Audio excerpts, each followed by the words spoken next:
ప్రధాని మోదీ గారి నార్వే పర్యటనలో ఈ మీడియా హంగామా వెనుక అసలు కుట్రేందో బయటపడిందండి.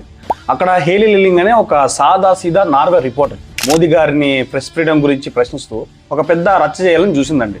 అసలు విషయం ఏంటంటే అది కేవలం ప్రెస్ బ్రీఫింగ్ మాత్రమేనని, అక్కడ ఎలాంటి ప్రశ్నలు అడగకూడదని ఆ రిపోర్టర్కి ముందు తెలుసండి.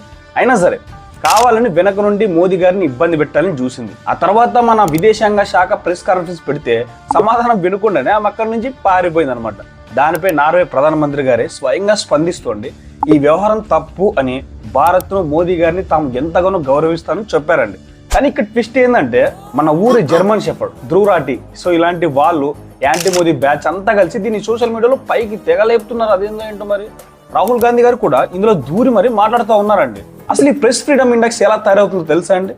140 కోట్ల జనాభా ఉన్న మన దేశంలో కేవలం 150 మంది లెఫ్టిస్టు ఎన్జిఓ అభిప్రాయం తీసుకుని ఇండియాకి చెడ్డ ర్యాంక్ ఇస్తారు. పాకిస్తాన్ లో ISPR పర్మిషన్ లేనిదే పేపర్లో ముక్క కూడా పడదు. అలాంటిది పాకిస్తాన్ మనకంటే బెటర్ ర్యాంక్ లో ఉందంట. దీన్ని బట్టి అర్థం చేసుకోవచ్చు ఇది ఎంత పెద్ద పెయిడ్ డ్రామాను. దేశం పరువు తీయడానికి ఈ యాంటీ మోడీ గ్యాంగ్ ఏ స్థాయికైనా దిగజారుతుందని మరోసారి రుజువైందండి. జై హింద్.